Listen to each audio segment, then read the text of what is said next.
El arte de vivir, manual de vida, Epicteto, producido por Teuri Delgado para el viaje filosófico. Introducción.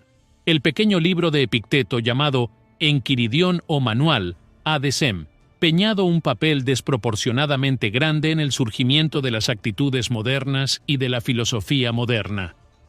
Tan pronto como fue traducido a las lenguas vernáculas, se convirtió en un éxito de ventas entre los intelectuales independientes, entre los pensadores anticristianos y entre los filósofos de corte subjetivo.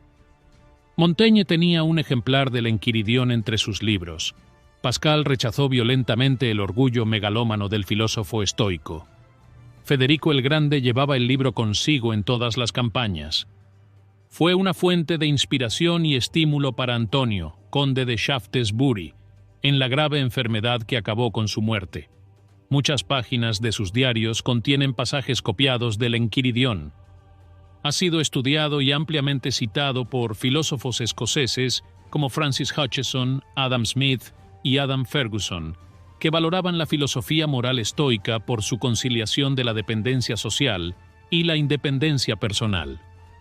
Que haya habido un renacimiento del estoicismo en los siglos de renacimiento que marcaron el surgimiento de la era moderna no fue mera casualidad. Las condiciones filosóficas, morales y sociales de la época se unieron para provocarlo.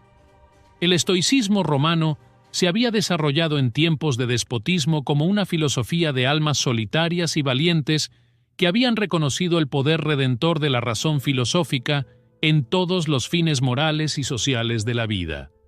La filosofía como forma de vida hace a los hombres libres. Es la última batalla de la libertad en un mundo de servidumbre. Muchos elementos de la nueva era condujeron a un pensamiento que tenía afinidad estructural con el estoicismo romano. Los tiempos modernos habían creado al pensador independiente, al intelectual libre en una civilización secular. Los tiempos modernos habían destruido las libertades medievales y habían establecido el nuevo despotismo del Estado absoluto, apoyado por la autoridad eclesiástica. Las filosofías modernas continuaron la tendencia básica del estoicismo de hacer de la conciencia subjetiva el fundamento de la filosofía. El énfasis estoico en los problemas morales era también atractivo en una época de rápida transición en la que se cuestionaban y reconsideraban todos los valores que antes se daban por sentados.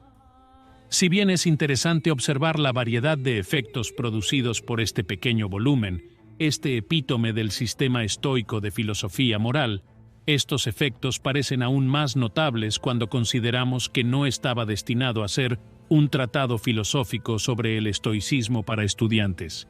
Más bien debía ser una guía para el estudiante avanzado de estoicismo, para mostrarle los mejores caminos hacia la meta de convertirse en un verdadero filósofo. Así, Epicteto y su Enquiridión ocupan una posición única en el estoicismo romano. Séneca y Marco Aurelio habían elegido la filosofía estoica como el sistema más adecuado para expresar sus problemas existenciales de independencia, soledad e historia. En esta empresa, Séneca avanzó enormemente hacia las ideas de la psicología social como subproducto de su conciencia de decadencia. En esto estaba cerca de Nietzsche, pero no se preocupó principalmente por la unidad del sistema estoico.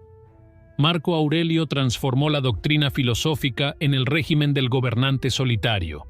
A diferencia de ambos, Epicteto enseñaba la filosofía estoica como doctrina y como forma de vida. El Enquiridión es un resumen del estoicismo teórico y aplicado. Epicteto era hijo de una esclava y nació entre el 50 y el 60 después de Cristo, en Hierópolis, en Frigia. No sabemos cómo llegó a Roma. Estuvo allí como esclavo de uno de los distinguidos libertos de Nerón, que servía como secretario del emperador. Mientras estaba al servicio, Epicteto tomó cursos con Musonio Rufo, el filósofo estoico de moda, quien quedó impresionado por la personalidad sincera y dinámica del joven esclavo y lo formó como filósofo estoico. Epicteto se convirtió en un hombre libre y comenzó a enseñar filosofía en las esquinas, en el mercado, pero no tuvo éxito. Durante el gobierno de Domiciano, Epicteto, junto con muchos otros filósofos, fue exiliado de Roma, probablemente entre el 89 y el 90, y 2 después de Cristo. Se fue a Nicópolis, al otro lado de Actium, en el Epiro, donde dirigió su propia escuela. Estaba tan bien considerado y era tan apreciado que estableció la reputación del lugar como la ciudad de la escuela de Epicteto. Los estudiantes venían de Atenas y Roma para asistir a sus clases. Los ciudadanos particulares acudían a pedirle consejo y orientación. Algunos de sus alumnos regresaron a sus hogares para emprender las carreras tradicionales a las que estaban socialmente obligados. Otros asumieron el modo de vida filosófico para escapar a la esfera de la libertad estoica. Entre los alumnos se encontraba un joven romano, Flavio Arriano, que tomó cursos en Nicópolis cuando Epicteto ya era mayor. Flavio, que había nacido en el año 108, era uno de los íntimos de Adriano, que lo nombró cónsul en el año 130 después de Cristo. Probablemente estudió con Epicteto entre los años 123 y 126 después de Cristo. Las charlas filosóficas informales que Epicteto mantenía con sus alumnos le fascinaban. No hace falta decir que también había cursos sistemáticos en los campos de la filosofía, pero fueron los discursos informales los que convencieron a Arriano de que finalmente había descubierto a un Sócrates estoico o a un Diógenes estoico, que no se limitaba a enseñar una doctrina, sino que vivía la verdad. Arriano registró muchos de los discursos y conversaciones informales de Epicteto con sus alumnos íntimos. Los taquigrafió para no perder la inefable vivacidad, gracia e ingenio del querido maestro. Arriano se retiró a la vida privada tras la muerte de Adriano en el año 138 y se dedicó a su labor literaria. Publicó sus notas sobre la enseñanza de Epicteto bajo el título Discursos en 4 libros. El Enquiridión, que también fue ordenado por Arriano, es un breve resumen de las ideas básicas de la filosofía estoica y una introducción a las técnicas necesarias para transformar la filosofía estoica en una forma de vida. Así pues, no disponemos de ningún escrito original de Epicteto. Al igual que G.H. Mead en los últimos tiempos, se dedicó por completo a los problemas humanos e intelectuales de sus alumnos. Dejó para ellos la tarea de conservar lo que consideraban el mensaje duradero del maestro. A diferencia de Séneca y Marco Aurelio, Epicteto no tenía un enfoque subjetivo de las doctrinas estoicas. La filosofía moral era el centro de su enseñanza, y la epistemología era solo instrumental. Incluso es lícito decir que tomó la física o la cosmología con demasiada ligereza. Si se admite esto, hay que admitir que está completamente absorbido por los fundamentos del pensamiento estoico, tal como se presenta en el Enquiridión. La personalidad de Epicteto está totalmente integrada en el acto de razonamiento que establece la conformidad con la naturaleza. Hay que mencionar una diferencia notable entre los discursos y el Enquiridión. Los discursos son una imagen viva del maestro en acción. Presentan el proceso de filosofar, no el producto acabado. Muestran al entusiasta y al sobrio, al realista y al patético moralista, en perspectivas constantemente cambiantes, determinadas por los cambiantes estudiantes con sus diversas preocupaciones, problemas y preguntas. Sus enseñanzas, sus formulaciones, tienen referencia directa a las diversas situaciones de la vida en las que los estudiantes deben aplicar y practicar la enseñanza estoica del maestro. No se omite ninguna situación humana. Como guía de conducta, la filosofía tiene relevancia para todos, ya sea que los alumnos tengan que asistir a una cena, que se encuentren entre competidores en un estadio o en una piscina, que tengan que presentarse en la corte o en una oficina, que estén en compañía de sus madres y hermanas o de amigas. En todas las situaciones humanas, el filósofo conoce el consejo correcto para el aprendiz de filósofo. Así, en los discursos, Arriano presenta la individualidad única del filósofo y de su método moral, aplicado en el contacto vivo con diversos alumnos en situaciones concretas. Epicteto, como maestro, se anticipa a los métodos educativos muy modernos en su consideración de la estructura de las situaciones y de las perspectivas cambiantes en las relaciones humanas. Nada de esto se revela en el Enquiridión. Ha desaparecido el filósofo estoico como espíritu vivo. Lo que queda es el espíritu vivo del estoicismo. El Enquiridión es un manual para el oficial de combate. Esta analogía debe tomarse en serio. Los estoicos romanos acuñaron la fórmula vivere militare. El estudiante de filosofía es un soldado raso, el estoico que avanza es un suboficial, y el filósofo es el oficial de combate. Por esta razón, todos los estoicos romanos aplican metáforas e imágenes derivadas de la vida militar. Los aprendices del estoicismo son descritos como mensajeros, como exploradores de Dios, como representantes de la naturaleza divina. El estudiante que avanza y se acerca a la meta de ser filósofo tiene el rango de un oficial. Ya es capaz de establecer la libertad interior y la independencia. Comprende la verdad estoica básica de la conciencia subjetiva, que consiste en distinguir lo que está en nuestro poder de lo que no está en nuestro poder. No están en nuestro poder todos los elementos que constituyen nuestro entorno, como la riqueza, la salud, la reputación, el prestigio social, el poder, la vida de los que amamos y la muerte. En nuestro poder están nuestro pensamiento, nuestras intenciones, nuestros deseos, nuestras decisiones. Esto nos permite controlarnos y hacer de nosotros mismos elementos y partes del universo de la naturaleza. Este conocimiento de nosotros mismos nos hace libres en un mundo de dependencias. Esta superioridad de nuestros poderes nos permite vivir en conformidad con la naturaleza. La filosofía racional de control del yo y de ajuste al todo implica una ascesis de la vida emocional y sensible. El filósofo debe examinar y controlar sus pasiones, su amor, su ternura en todo momento para estar siempre preparado para el inevitable momento del adiós. Los estoicos practicaban un jesuitismo avant la lettre.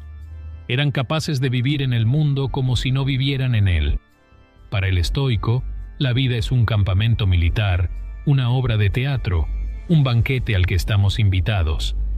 El Enquiridión indicaba brevemente las técnicas que el filósofo debía aplicar para representar bien los diversos papeles que Dios podía asignar a aquellos a quienes ama, los filósofos estoicos. Desde las reglas de conducta social hasta las recomendaciones de ascetismo sexual antes del matrimonio, pasando por el método del verdadero pensamiento, el estoico avanzado encontrará en este pequeño volumen todos los principios de perfección y todos los preceptos para realizar los principios filosóficos en su conducta. Así, el Enquiridión fue liberador para todos los intelectuales que aprendieron de él que hay caminos filosóficos de autorredención. Desde su época, el pensador secular podía sentirse jubiloso porque no necesitaba una gracia divina. Epicteto le había enseñado que la razón filosófica podía hacerle libre y que era capaz de redimirse por medio de un sólido razonamiento. En las distinciones estoicas de la personalidad y el mundo del yo y lo mío, de la conciencia subjetiva y el mundo de los objetos, de la libertad y la dependencia, encontramos implícitos los elementos básicos de las filosofías modernas del racionalismo y del idealismo objetivo o panteísmo. Por esta razón hay un continuo renacimiento del estoicismo desde Descartes, Grocio y el obispo Butler, hasta Montesquieu, Adam Smith y Kant. En este largo desarrollo en los tiempos modernos, el pequeño Enquiridión de Epicteto jugó un papel notable. Las traducciones de Epicteto y de todos los demás estoicos tuvieron el más amplio efecto sobre filósofos, teólogos y pensadores laicos. Fueron estudiadas por el clero de las distintas confesiones cristianas, por los científicos que se esforzaban por conseguir una religión natural y por los filósofos independientes que estaban deseosos de separar la filosofía de la religión. Hubo muchos obispos destacados en las iglesias católica y anglicana que estaban deseosos de transformar las tradiciones del estoicismo romano en estoicismo cristiano. Entre las denominaciones calvinistas había muchos pensadores que simpatizaban con los principios morales estoicos por su elogio de la austeridad de vida y del control de las pasiones. Asimismo, los partidarios de la religión natural propagaban el estoicismo como modelo ideal de religión universalmente válida e inteligible. El estoicismo renacentista tuvo tres funciones en el surgimiento del mundo moderno. En primer lugar, reconcilió las tradiciones cristianas con las filosofías racionalistas modernas. En segundo lugar, estableció un patrón ideal de religión natural. Y en tercer lugar, abrió el camino a la autonomía de la moral. El Enquiridión o Discursos de Epicteto, producido por Teuri Delgado. Y hay cosas que están dentro de nuestro poder y hay cosas que están más allá de nuestro poder. Dentro de nuestro poder están la opinión, el objetivo, el deseo, la aversión y, en una palabra, cualquier asunto que nos pertenezca. Fuera de nuestro poder están el cuerpo, la propiedad, la reputación, el cargo y, en una palabra, todo lo que no es propiamente nuestro. Ahora bien, las cosas que están dentro de nuestro poder son por naturaleza libres, irrestrictas, sin obstáculos, pero las que están más allá de nuestro poder son débiles, dependientes, restringidas, ajenas. Recuerda, pues, que si atribuyes libertad a las cosas por naturaleza dependientes y tomas para ti lo que es de los demás, te verás obstaculizado, te lamentarás, te molestarás, encontrarás faltas tanto con los dioses como con los hombres. Pero si tomas por tuyo solo lo que es tuyo y ves lo que es de los demás tal como es en realidad, entonces nadie te obligará, nadie te restringirá. No encontrarás faltas con nadie, no acusarás a nadie, no harás nada en contra de tu voluntad, nadie te hará daño, no tendrás un enemigo, ni sufrirás ningún daño.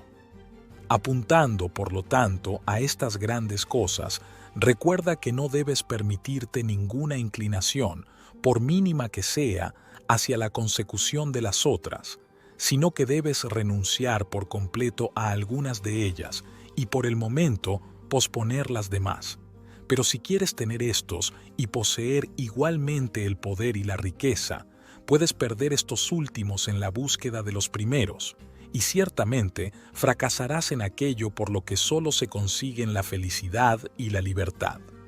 Procura, por tanto, ser capaz de decir a toda apariencia desagradable: no eres más que una apariencia y de ningún modo la cosa real, y luego examínala según esas reglas que tienes, y primero y principalmente por esto.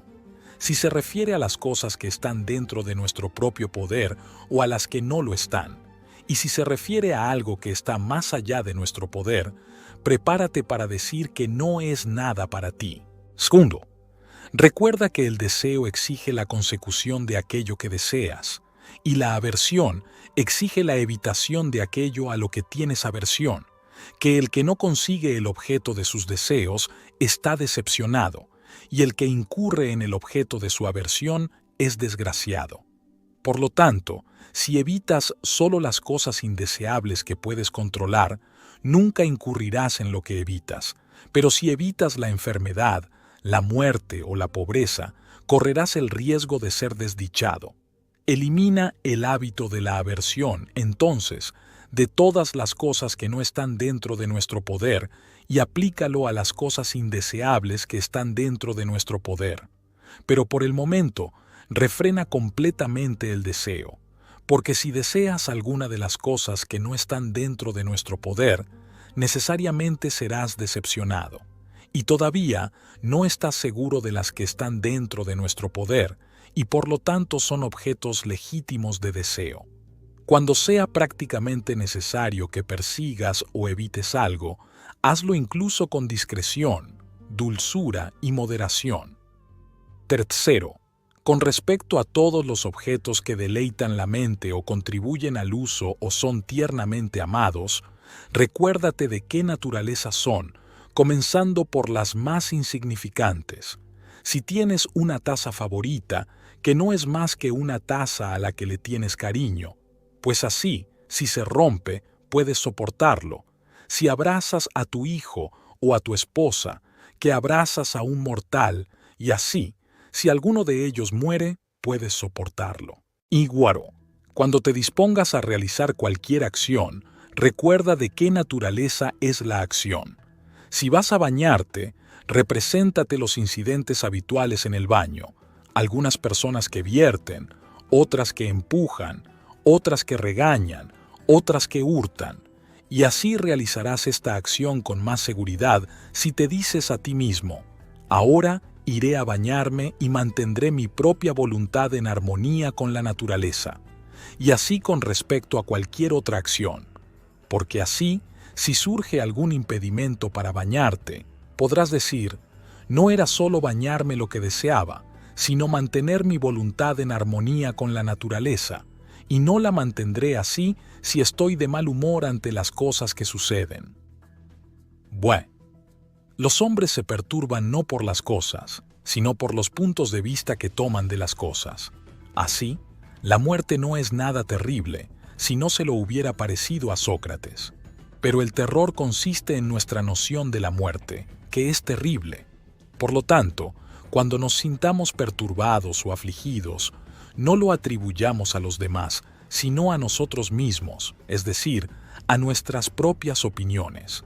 Es propio de una persona no instruida reprochar a los demás sus propias desgracias, de una persona que se está instruyendo, reprocharse a sí misma, y de una persona perfectamente instruida, no reprochar ni a los demás ni a sí misma. ¿Ves qué? No te exaltes por ninguna excelencia que no sea la tuya.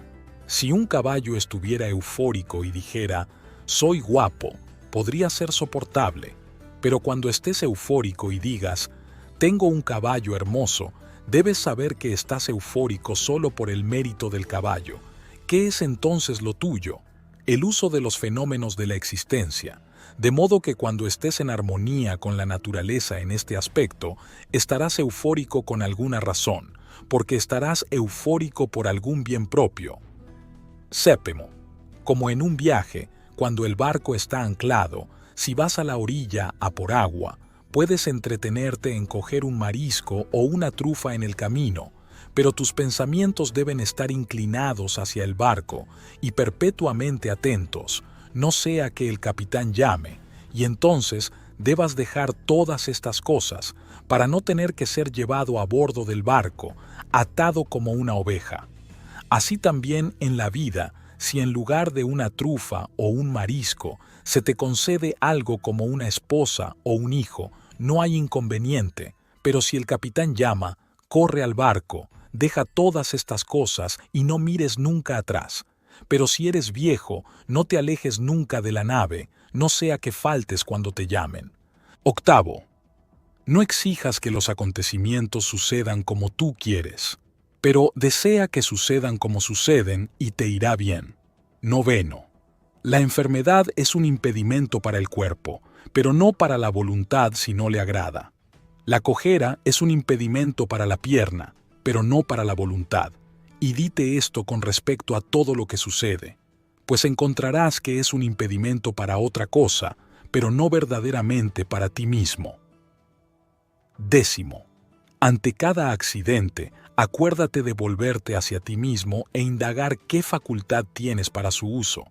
Si te encuentras con una persona guapa, encontrarás que la facultad necesaria es la continencia. Si el dolor, la fortaleza, si la injuria, la paciencia, y cuando estés así habituado, los fenómenos de la existencia no te abrumarán. 11, nunca digas de nada, lo he perdido, sino, lo he recuperado. Ha muerto tu hijo, está restaurado, ha muerto tu mujer, está recuperada. ¿Te han quitado tu patrimonio? También se restablece. Pero fue un hombre malo quien lo tomó. ¿Qué es para ti por cuyas manos el que lo dio lo ha vuelto a exigir? Mientras te permite poseerla, tenla como algo que no te pertenece, como hacen los viajeros en una posada. 12, si quieres mejorar, deja de lado razonamientos como estos. Si descuido mis asuntos, no tendré manutención. Si no castigo a mi criado, no servirá para nada. Porque más vale morir de hambre, exento de penas y temores, que vivir en la opulencia con perturbación, y más vale que tu criado sea malo que tú infeliz. Empieza, pues, por las cosas pequeñas. Se derrama un poco de aceite o se roba un poco de vino.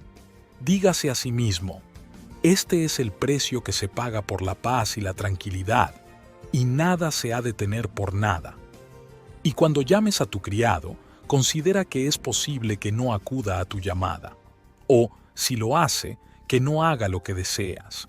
Pero no es en absoluto deseable para él, y muy indeseable para ti, que esté en su mano causarte alguna molestia. 13. Si quieres mejorar, conténtate con que te consideren tonto y aburrido en lo que respecta a lo externo. No desees que te crean que sabes algo, y aunque a los demás les parezca que eres alguien, desconfía de ti mismo. Pues ten por seguro que no es fácil a la vez mantener tu voluntad en armonía con la naturaleza y asegurar lo externo. Pero mientras estés absorto en lo uno, debes necesariamente descuidar lo otro. 14. Si deseas que tus hijos, tu mujer y tus amigos vivan eternamente, eres un insensato, pues deseas que estén en tu poder cosas que no lo están, y que lo que es de otros sea tuyo. De la misma manera, si deseas que tu siervo no tenga ninguna falta, eres un insensato, pues deseas que el vicio no sea vicio, sino otra cosa. Pero si deseas no ser defraudado en tus deseos, eso está en tu poder. Ejerce, pues, lo que está en tu poder. El maestro de un hombre es aquel que puede conferir o quitar lo que ese hombre busca o rehúye.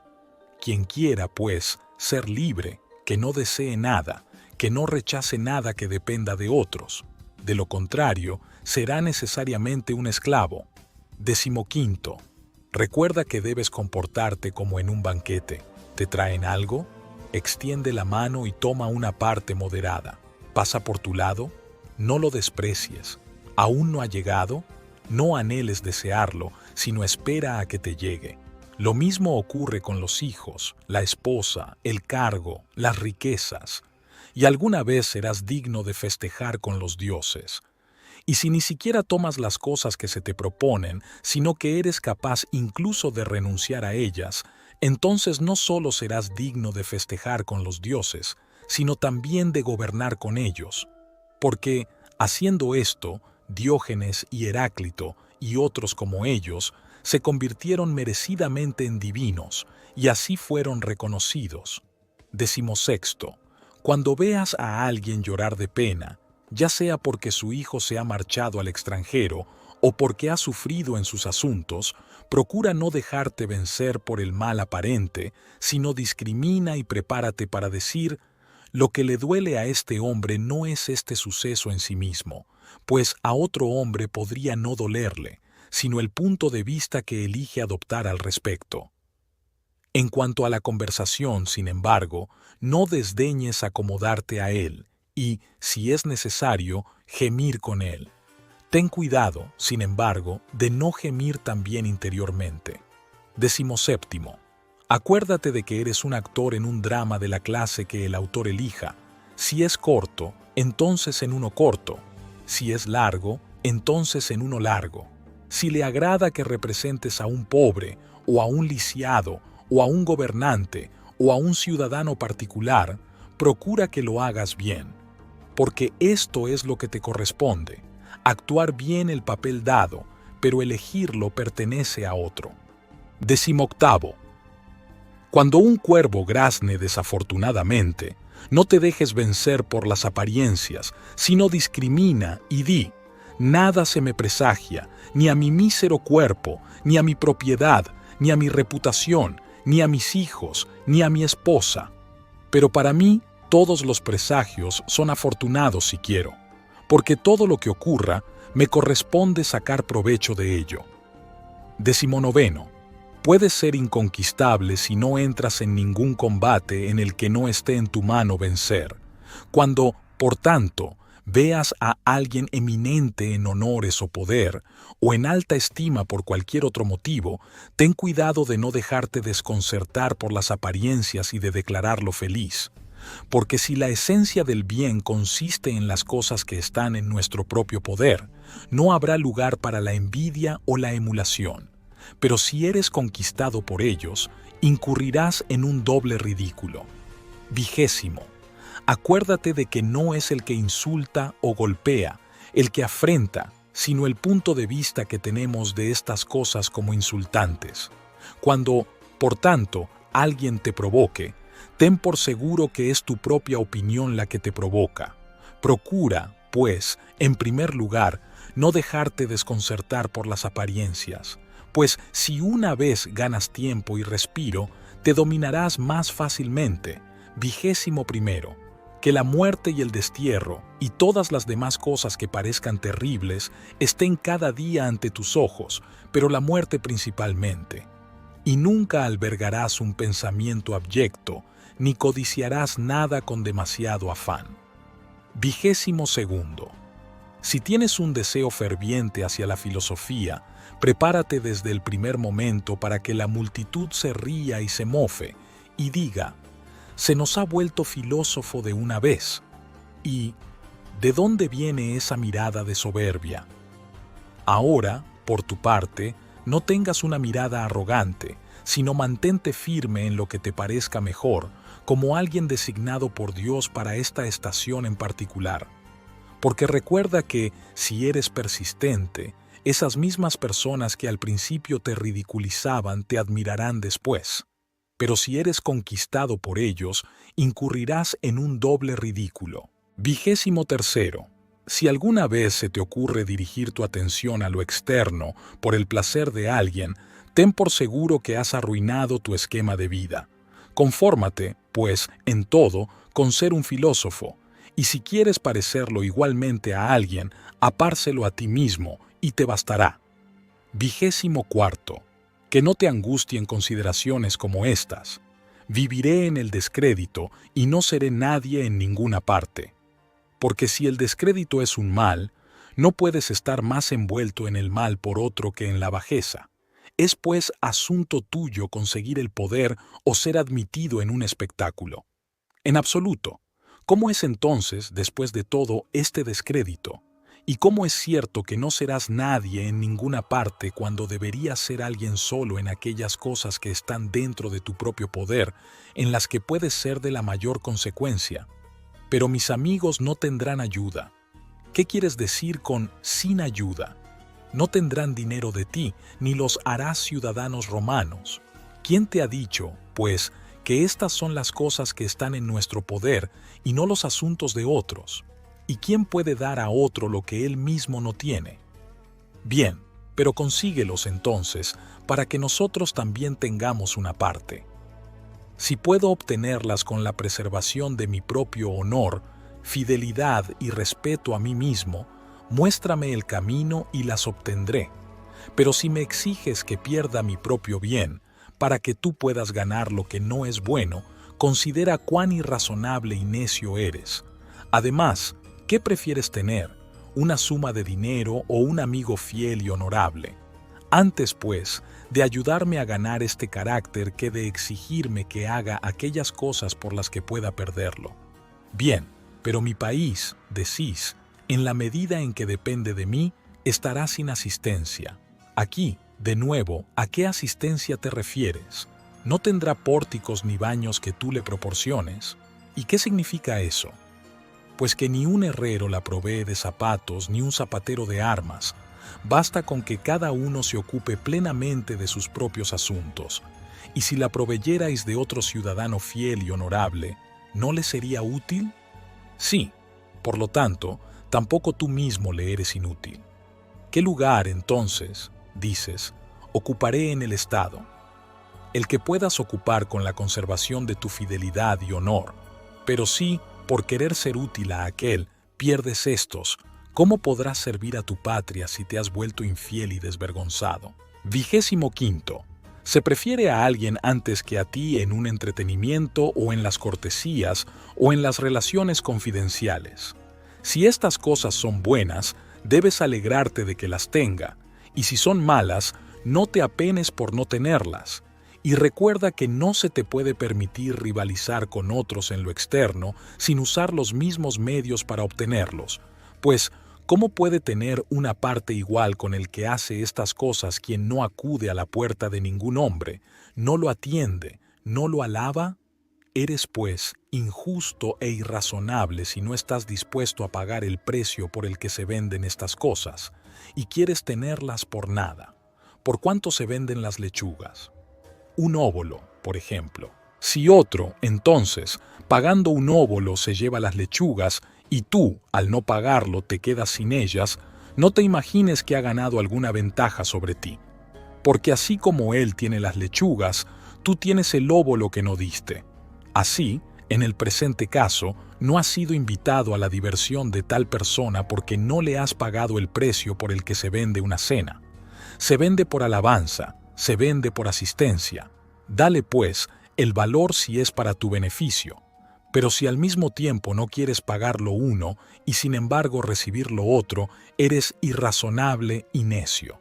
¿No tienes nada, entonces, en lugar de la cena? Sí, en efecto, tenéis. No alabar a quien no os gusta alabar, no soportar la insolencia de sus lacayos. 26. La voluntad de la naturaleza puede aprenderse de cosas en las que todos estamos de acuerdo, como cuando el hijo de nuestro vecino ha roto una taza o algo semejante, estamos dispuestos a decir de inmediato, son casualidades que sucederán.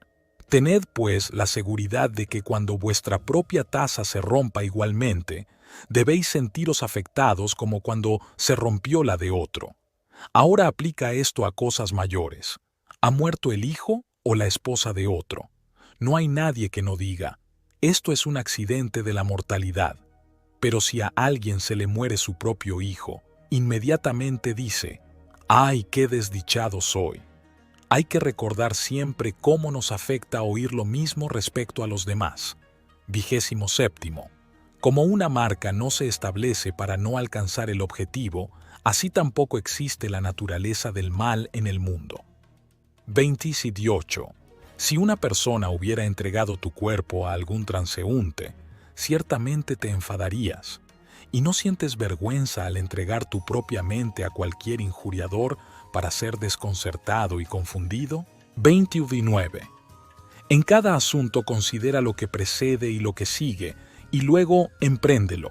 De lo contrario, comenzarás con ánimo, ciertamente, despreocupado de las consecuencias, y cuando éstas se desarrollen, desistirás vergonzosamente. Yo conquistaría en los Juegos Olímpicos, pero considera lo que precede y lo que sigue, y luego, si es para tu beneficio, emprende el asunto. Debes ajustarte a las reglas, someterte a una dieta, abstenerte de las delicias, ejercitar tu cuerpo, lo elijas o no, a una hora determinada, con calor y con frío. No debes beber agua fría y a veces tampoco vino. En una palabra, debes entregarte a tu entrenador como a un médico. Entonces, en el combate, puedes ser arrojado a una zanja, dislocarte el brazo, torcerte el tobillo, tragar abundante polvo, recibir azotes por negligencia y, después de todo, perder la victoria. Cuando hayas calculado todo esto, si tu inclinación aún se mantiene, emprende el combate. De lo contrario, fíjate, te comportarás como los niños que a veces juegan a ser luchadores, a veces gladiadores, a veces tocan la trompeta y a veces representan una tragedia, cuando por casualidad han visto y admirado estos espectáculos. Así, tú también serás en un momento un luchador y en otro un gladiador. Ahora un filósofo, ahora un orador, pero nada en serio. Como un mono, imitas todo lo que ves, y una cosa tras otra seguro que te gusta, pero queda fuera de lugar tan pronto como te resulta familiar.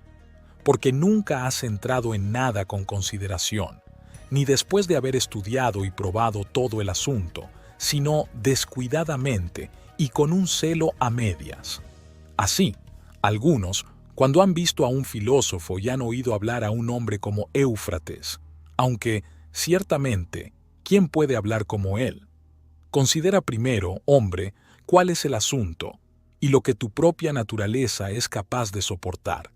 Si quieres ser un luchador, considera tus hombros, tu espalda, tus muslos, porque las diferentes personas están hechas para diferentes cosas. ¿Crees que puedes actuar como lo haces y ser un filósofo, que puedes comer, beber, enojarte, estar descontento, como lo estás ahora?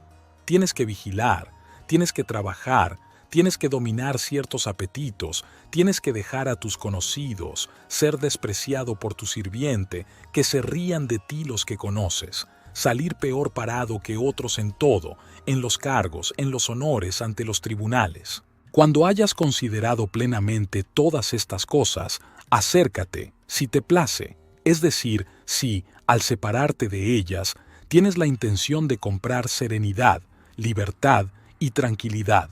Si no es así, no vengas aquí. No seas como los niños, ahora un filósofo, luego un publicano, luego un orador y luego uno de los oficiales del César. Estas cosas no son coherentes. Debes ser un solo hombre, ya sea bueno o malo. Debes cultivar tu propia razón o bien la externa, aplicarte a las cosas de dentro o de fuera, es decir, ser un filósofo o uno de la plebe.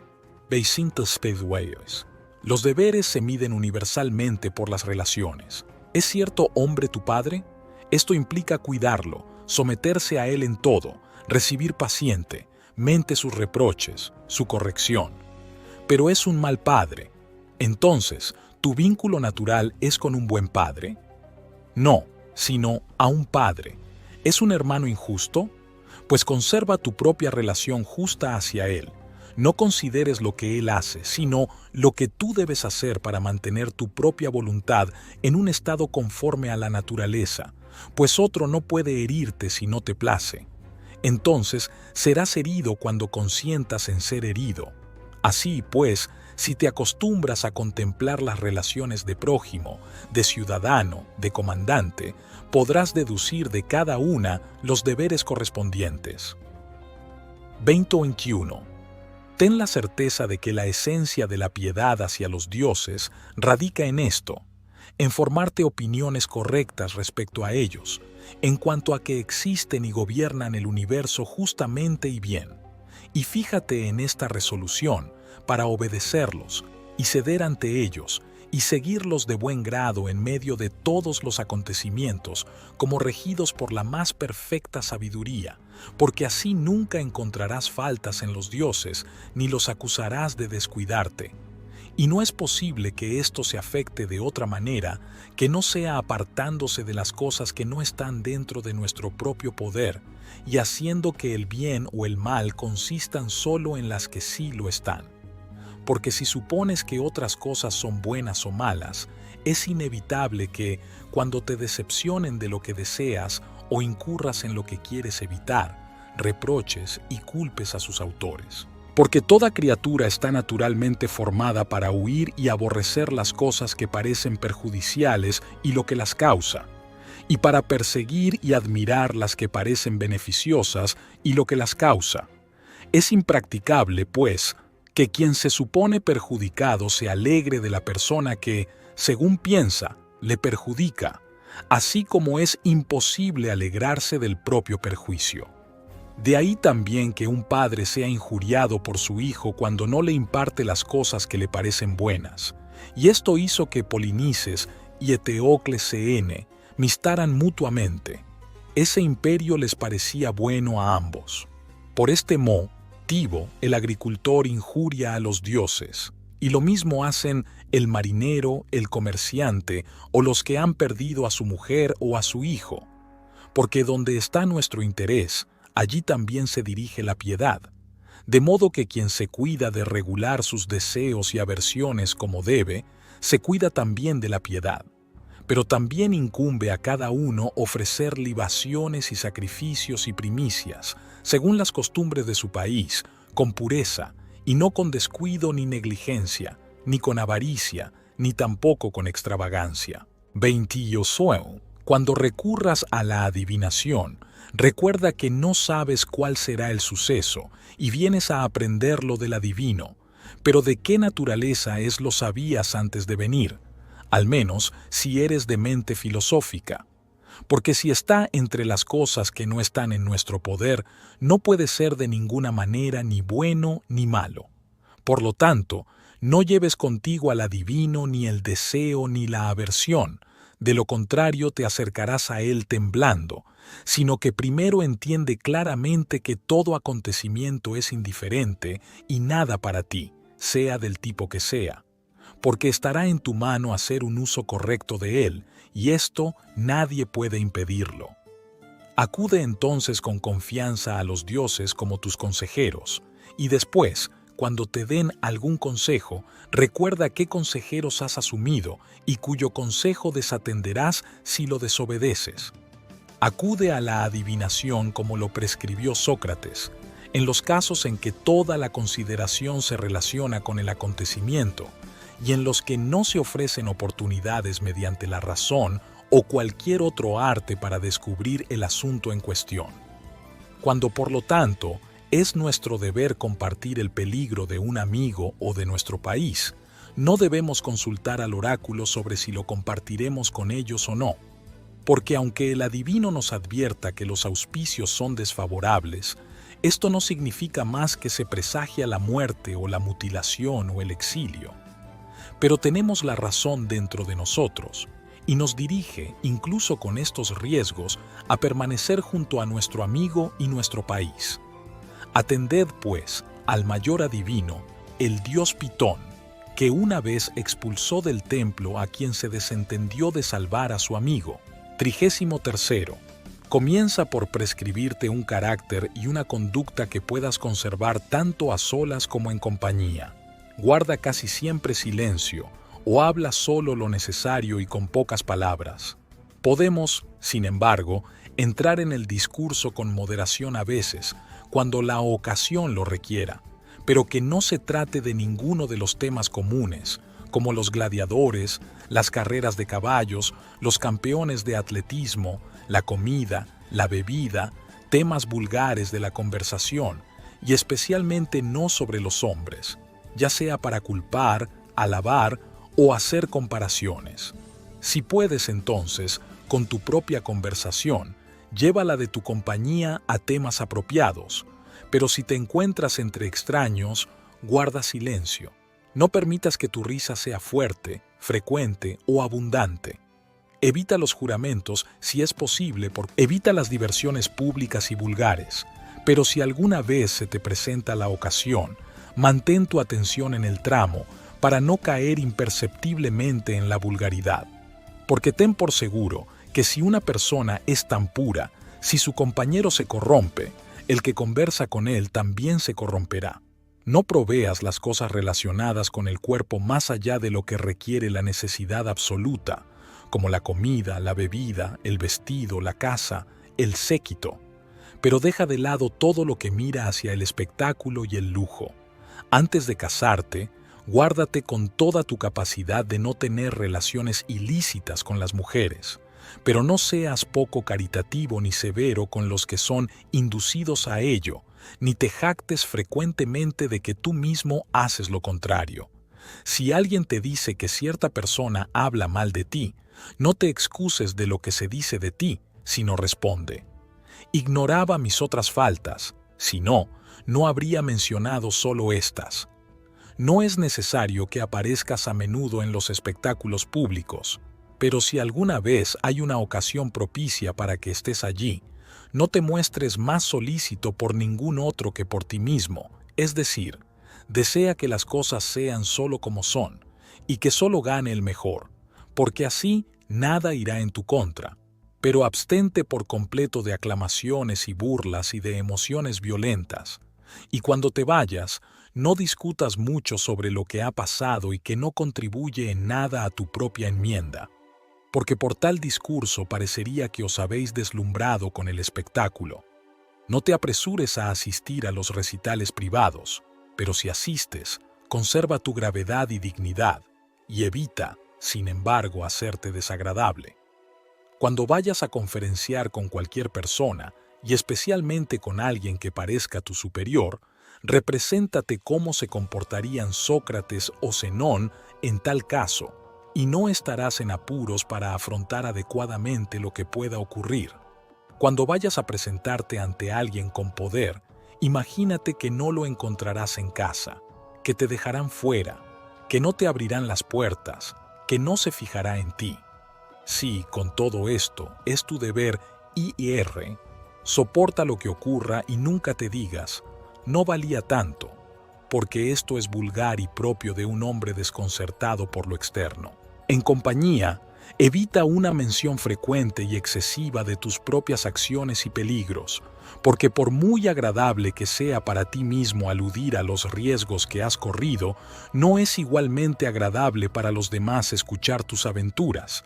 Evita también el intento de provocar la risa, pues esto puede haceros caer fácilmente en la vulgaridad y, además, puede rebajaros en la estima de vuestros conocidos. También es peligroso acercarse a un discurso indecente. Por lo tanto, cuando ocurra algo de este tipo, aprovecha la primera oportunidad oportuna para reprender a quien se insinúa. 34. Si te deslumbra la apariencia de algún placer prometido, guárdate de que te desconcierte, pero deja que el asunto espere tu tiempo libre y procúrate algún retraso. Trae entonces a tu mente los dos puntos del tiempo, aquel en el que disfrutarás del placer y aquel en el que te arrepentirás y te reprocharás después de haberlo disfrutado, y pon delante de ti, en oposición a estos, cómo te alegrarás y te aplaudirás si te abstienes. Y aunque te parezca una gratificación oportuna, cuida de que sus tentaciones, atractivos y seducciones no te subyuguen, sino pon en oposición a esto cuánto mejor es tener conciencia de haber obtenido tan gran victoria. 35. Cuando hagas algo por un juicio claro de que debe hacerse, no rehuyas nunca que te vean hacerlo, aunque el mundo lo malinterprete, pues si no actúas bien, rehuye la acción misma. Si lo haces, ¿por qué temer a los que te censuran injustamente? 36. Como la proposición o es de día o es de noche, tiene mucha fuerza en un argumento disyuntivo, pero ninguna en uno conjuntivo, así, en un banquete, elegir la mayor parte es muy adecuado al apetito corporal, pero totalmente inconsistente con el espíritu social del entretenimiento. Recuerda, pues, cuando comas con otro, no solo el valor para el cuerpo de las cosas que se te ponen delante, sino también el valor de la debida cortesía hacia tu anfitrión. 37. Si has asumido algún carácter más allá de tus fuerzas, te has rebajado mal en eso y has dejado uno que podrías haber apoyado. 38. Así como al caminar te cuidas de no pisar un clavo ni de girar el pie, así también cuídate de no herir la facultad rectora de tu mente. Y si nos guardáramos de esto en cada acción, entraríamos en acción con más seguridad. 39. El cuerpo es para cada uno la medida adecuada de sus posesiones, como el pie lo es del zapato. Si por tanto te detienes en ella, mantendrás la medida. Pero si te mueves más allá de ella, debes necesariamente ser llevado hacia adelante, como por un precipicio. Como en el caso de un zapato, si vas más allá de su adecuación al pie, viene primero a ser dorado, luego púrpura y después tachonado de joyas. Porque lo que sobrepasa la medida adecuada no tiene límite. 40. Las mujeres a partir de los 14 años son halagadas por los hombres con el título de amantes. Por lo tanto, al percibir que solo se las considera calificadas para dar placer a los hombres, comienzan a adornarse y a depositar en ello todas sus esperanzas.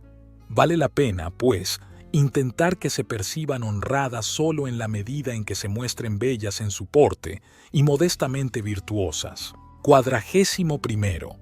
Es una marca de falta de intelecto gastar mucho tiempo en cosas relacionadas con el cuerpo, como ser inmoderado en los ejercicios, en comer y beber, y en el cumplimiento de otras funciones animales.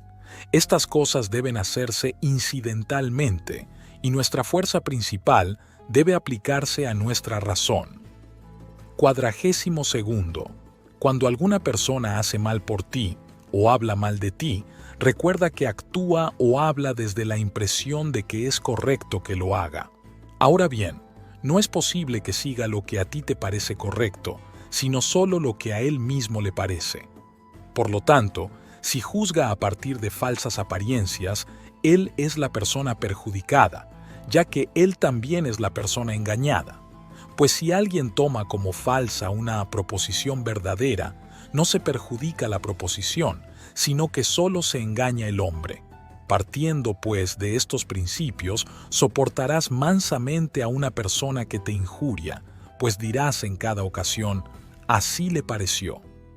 43. Todo tiene dos asas, una por la que se puede soportar, otra por la que no.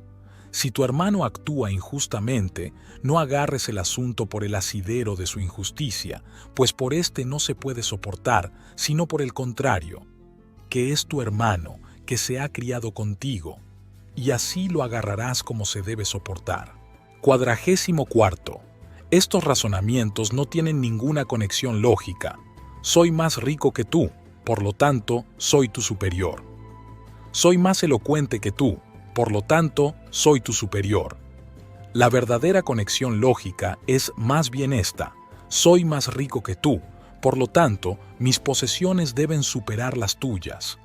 Soy más elocuente que tú, por lo tanto, mi estilo debe superar al tuyo. Pero usted, después de todo, no consiste ni en la propiedad ni en el estilo. 45. Se baña alguien apresuradamente. No digas que lo hace mal, sino que lo hace apresuradamente. Bebe alguien mucho vino. No digas que lo hace mal, sino que bebe mucho, porque si no entiendes perfectamente sus motivos, ¿cómo vas a saber si actúa mal? Así no te arriesgarás a ceder a otras apariencias que no sean las que comprendas plenamente. 44. No te proclames nunca filósofo, ni hables mucho entre los ignorantes de tus principios, sino demuéstralos con hechos. Así, en un espectáculo, no discutas cómo debe comer la gente, sino come como debes hacerlo tú. Porque recuerda que así también Sócrates evitaba universalmente toda ostentación. Y cuando las personas venían a él y deseaban que les presentara a los filósofos, los tomaba y los presentaba. Así de bien soportaba que lo pasaran por alto. Por eso, si alguna vez hay entre los ignorantes alguna discusión de principios, guarda la mayor parte del tiempo silencio, porque hay un gran peligro en arrojar precipitadamente lo que no se ha digerido. Y si alguien te dice que no sabes nada y no te molesta, entonces puedes estar seguro de que realmente has entrado en tu trabajo, porque las ovejas no vomitan apresuradamente la hierba para mostrar a los pastores cuánto han comido, sino que, digiriendo interiormente su alimento, lo producen exteriormente en lana y leche. Así, pues, no hagáis una exhibición ante los ignorantes de vuestros principios, sino de las acciones a que da lugar su digestión. 45.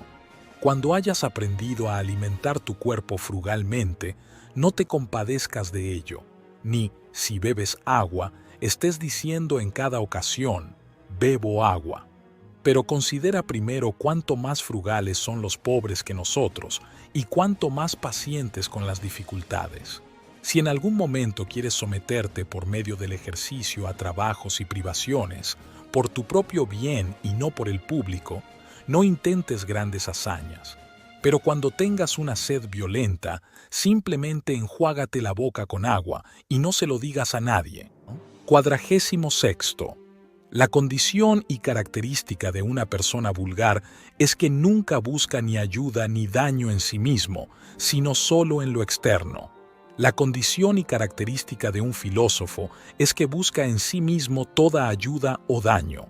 Las marcas de un experto son que no censura a nadie, no alaba a nadie, no culpa a nadie, no acusa a nadie, no dice nada sobre sí mismo como si fuera alguien o supiera algo.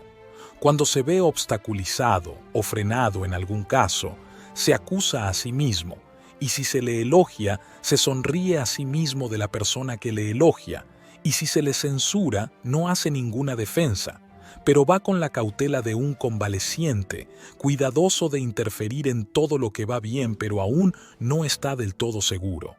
Refrena el deseo, traslada su aversión solo a aquellas cosas que frustran el buen uso de nuestra propia voluntad. Emplea sus energías moderadamente en todas las direcciones. Si parece estúpido o ignorante, no le importa.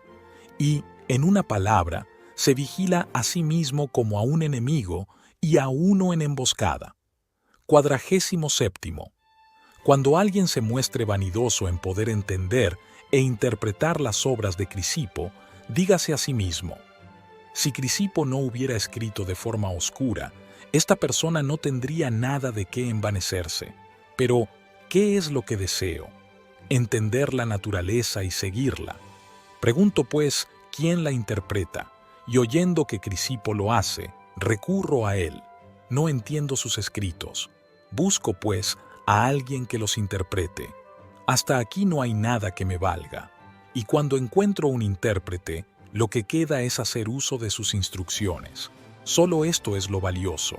Pero si admiro meramente la interpretación, ¿en qué me convierto más que en un gramático, en lugar de un filósofo, salvo, en efecto, que en lugar de Homero interpreto a Crisipo? Por lo tanto, cuando alguien desea que le lea a Crisipo, más bien me sonrojo cuando no puedo exhibir acciones que sean armónicas y consonantes con su discurso. 50. Cualesquiera que sean las reglas que hayas adoptado, cúmplelas como leyes, y como si fueras impío si las transgredieras. Y no te fijes en lo que digan de ti, pues esto, al fin y al cabo, no es asunto tuyo. ¿Cuánto tiempo, pues, tardarás en exigirte las mejoras más nobles, y en ningún caso en transgredir los juicios de la razón? Has recibido los principios filosóficos con los que deberías estar familiarizado, y has estado familiarizado con ellos. ¿Qué otro maestro entonces esperas como excusa para este retraso en la autorreformación? Ya no eres un niño, sino un hombre adulto. Si por lo tanto eres negligente y perezoso, y siempre añades procrastinación a la procrastinación, propósito a propósito, y fijas día tras día en que te atenderás a ti mismo, insensiblemente seguirás sin lograr nada y, viviendo y muriendo, seguirás siendo de mente vulgar. En este instante, pues, considérate digno de vivir como un hombre maduro y competente.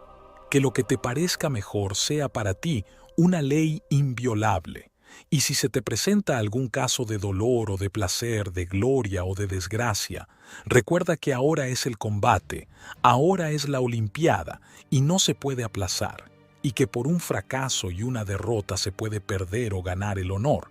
Así se perfeccionó Sócrates, mejorándose en todo, siguiendo solo la razón.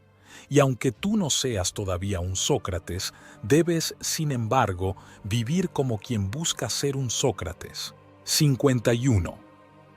El primer y más necesario tema de la filosofía es la aplicación práctica de los principios, como no debemos mentir.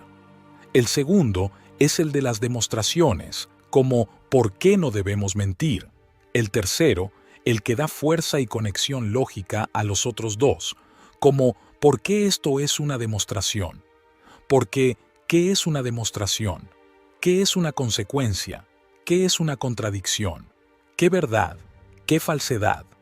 El tercer punto es, pues, necesario a causa del segundo, y el segundo a causa del primero. Pero el más necesario, y en el que deberíamos apoyarnos, es el primero. Pero hacemos justo lo contrario, porque gastamos todo nuestro tiempo en el tercer punto, y empleamos toda nuestra diligencia en él, y descuidamos completamente el primero. Por eso, al mismo tiempo que mentimos, estamos muy dispuestos a mostrar cómo se demuestra que mentir es malo. En todas las ocasiones debemos tener a mano estas máximas: condúceme, Zeus, y tú, oh destino, donde quiera que vuestros decretos hayan fijado mi suerte. Te sigo alegremente, y, no lo hice, malvado y desdichado, debo seguir aún. Quien se somete al destino es considerado sabio entre los hombres y conoce las leyes del cielo. Y esta tercera: oh Crito, si así les gusta a los dioses, que así sea. Anitus y Melitus pueden matarme, pero no pueden herirme,